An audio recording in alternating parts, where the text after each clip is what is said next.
the dawn of time, animals and mankind have endured a unique bond. With mankind and animals simultaneously inhabiting the planet, a symbiotic relationship evolved. For example, the hunter-gatherers befriended the wolves and fish in order to survive. These animals provided us protection, companionship, and sometimes food. Even the instances when animal consumption was necessary, the humans treasured and utilized every part of the animal's complexion in the process. They used the meat for food, the bones for utensils, and the fur for warmth. Every interaction with these animals had good intentions. Centuries later, however, we find mankind abusing the relationships that were once purely created with these animals. Now, large companies are exploiting fish and wild animals for profit. In this malicious industry, animals are held captive in tight, dirty, and unnatural environments without regard to their safety and health, and rather with only the economic benefits in mind. According to culture industry, products of the culture economy take the appearance of art but are in fact dependent on industry and economy, meaning they are subjected to the interests of money and power. All products of the culture industry are designed for profit. We decided to visit the Long Island Aquarium in Riverhead, New York to interview employees and patrons about their knowledge and experience regarding the wildlife. Do you like working here? I love working here. Okay. Are you against animal captivity? No, because here we treat all our animals perfectly fine. Everyone's fed as much as they need to be. Can you explain the process of how you transfer the animals from the wildlife to this facility, if you know about it? So we get a lot of our animals from the Riverhead Foundation. So we'll rescue the animals that need rescuing out in the wild, and if they're deemed unreleasable by the government, we give them a nice home here at the Long Island Aquarium, or we transfer them to another aquarium that will take them as well. And when the exhibits are closed for the season or the weather's bad, where do the animals go? So we have a back holding area, so like our penguins, sometimes it can get too cold for them out here, so we bring them to a back holding area where everything is good for them. Do you like working here? Yeah. Are you against animal captivity? I mean, if people are like, I don't know, like holding animals just for no reason and like not taking good care of them, yeah. But we spoil the animals here, so for that reason, no. Okay. Can you explain the process of transferring animals from the wild to this facility, if you know about it? I cannot. I do not know how they do that because I'm in a different department. Okay.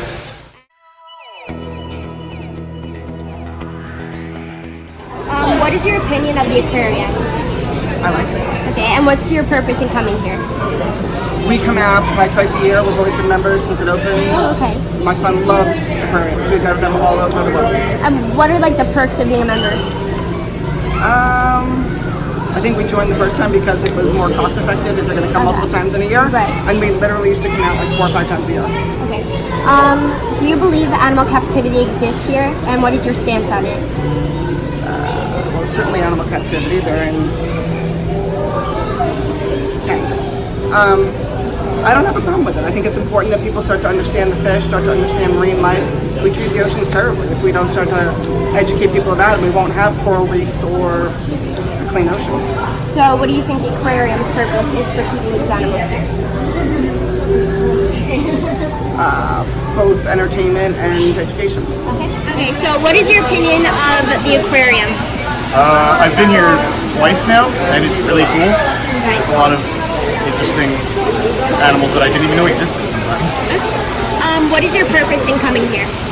Just to have fun and enjoy myself. Do you believe animal captivity exists here, and what is your stance on it? I mean, like... Alright, so you're repeating the question about it. That's fine. Do you believe animal captivity exists, and what's your opinion on it?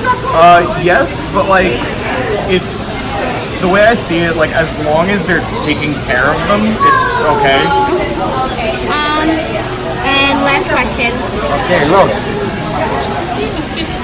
What do you think the aquarium's purpose is for keeping these animals here? Probably just to, like, it seems very informative from what I've seen. There's a lot of, like, signs showing, like, what they are, where they're from, and stuff, facts about them. So I guess just to, like, inform people and have them learn more about aquatic life and stuff.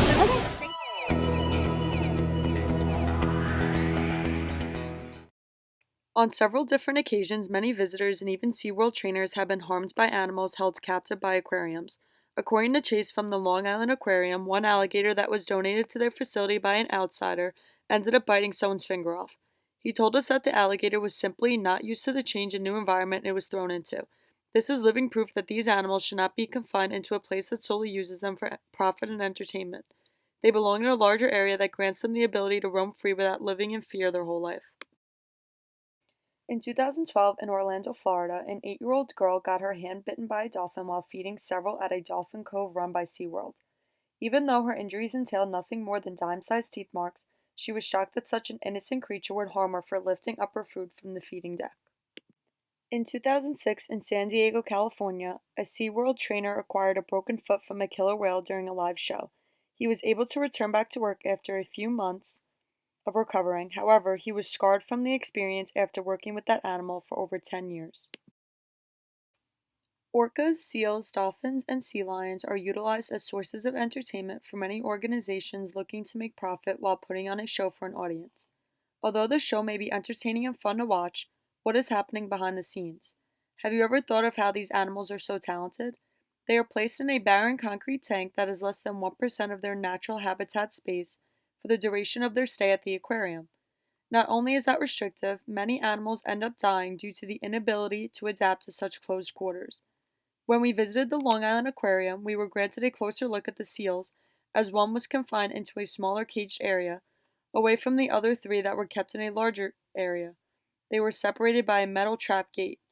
These animals are reduced to swimming hundreds of thousands of circles each day, opposed to being in the vast ocean with other marine life.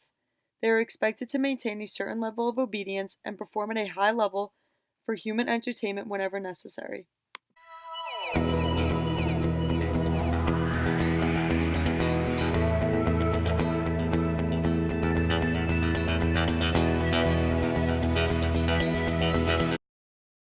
The Long Island Aquarium encourages their patrons to hold important events such as birthday parties at the facility year-round.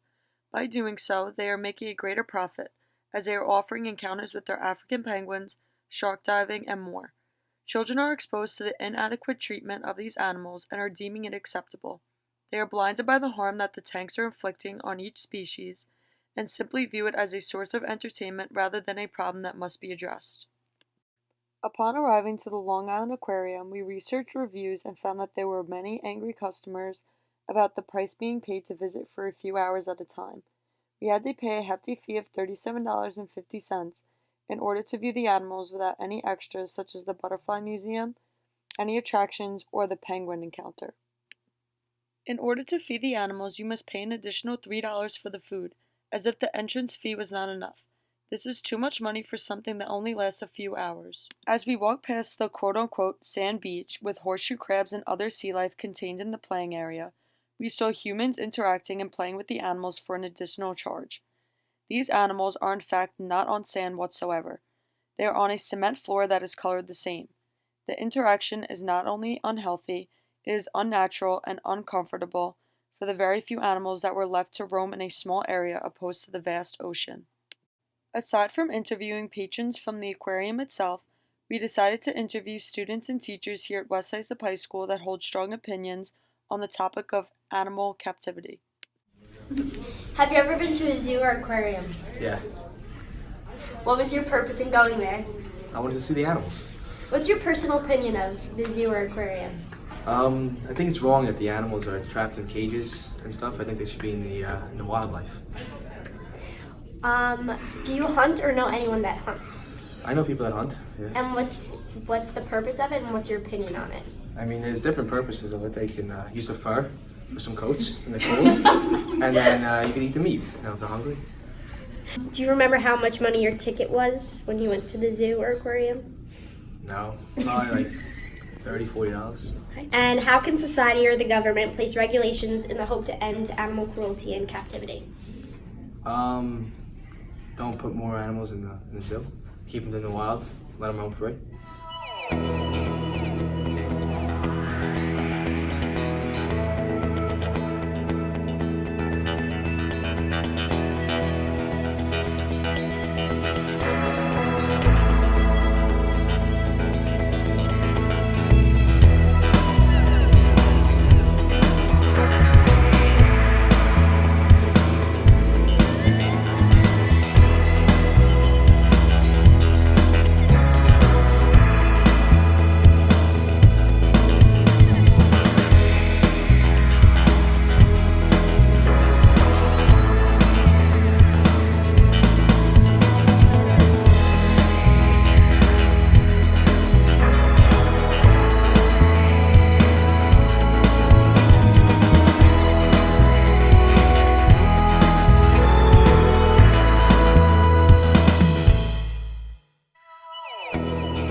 Have you ever went fishing or hunting?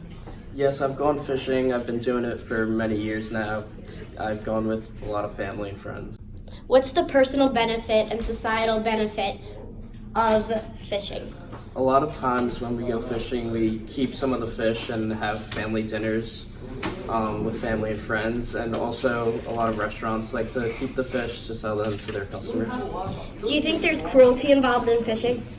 Yeah, there's definitely some cruelty. A lot of shark fishing, it's just plain old not right. Should there be regulations placed on fishing?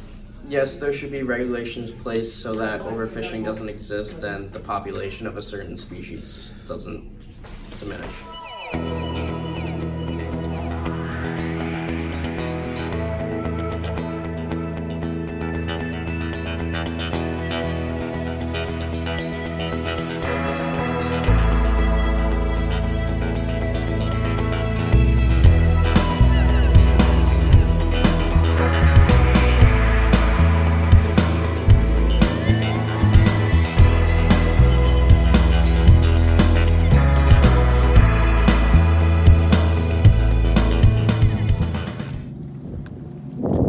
Hi, Jack. Hello. Okay, so do you go fishing? Yes, And why do you like to go fishing? it's fun. Okay, and do you think that when you go fishing, the animals are hurt at all? Yes, sometimes when the hook, when you bring them onto the deck of the boat, they might get hurt from like slapping themselves on the deck. Okay, and do you think that people shouldn't be allowed to fish because they get hurt? I don't really think so because some people use them as food. Okay, so you think it's like good and bad. It has both sides? Yeah, because the little ones might get hurt, but the big ones they're worth keeping and eating. Okay, thank you. Your opinion of the zoo and hunting? Alright, so I feel like the zoo is a way just for people to profit off of animals, and instead of going to a zoo, you should go to like an animal sanctuary where they're helping the animals like recover, and the money you pay for the ticket is like going for their medicine. The fact that hunting is described as a sport is messed up, and because you're killing animals for fun, and there's like two different sides of hunting. The one where it's like hunting for fun, you literally just kill the animal and kind of like hang it on a wall, which is messed up. And then there's like hunting and gatherers, and you used to hunt an animal and kill it, which I don't support, but I feel like if you're gonna kill an animal, might as well not hang it on your wall to like show your pride in killing an animal for fun. You like, back then they used to use it for food. They used to use every single part of the animal. And yeah. What is your opinion of the zoo? I'm not a big fan of the zoo or the circus because I don't think that having animals on display or in captivity are kind to the animals. It's just not fair. And what do you think people's purpose is to going to these events like the circus? I think people are always waiting to see if there's a disaster that occurs when they go to a zoo or a circus, like let the elephants run into the crowd, let the orangutan rip his partner apart. I think that like people want to see what occurs in nature, and in fact these are not natural situations, so you're not going to get to see a natural interaction. You're going to get to see a forced situation that might be bad. Sometimes when people fall into lions' cages, the lions eat them. Gee, what a surprise! Dinner has arrived. So these are issues that are unsolvable. And do you think that the government should put regulations on anything, or why haven't they already? Oh, sweet Jesus, the government. Don't they have enough to do that we now have to worry about this? Like just anyone. Like, do you think that there should be regulations, like they shouldn't be able to do some of the things that they do, or their things should be more transparent in how they treat? I don't know if there's so many problems. I think things like cockfights and dog fights should be prohibited, and the government should step in there because those are really not very nice, and they're again put in situations where they shouldn't be. For people's pleasure. So the government, as far as zoos and circuses, I don't know. Sorry.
But why, people may ask? This particular circus, located in Russia, obviously has no regard for animal life, as the ringleader abused the animal to have the show go on and give the people what they paid for.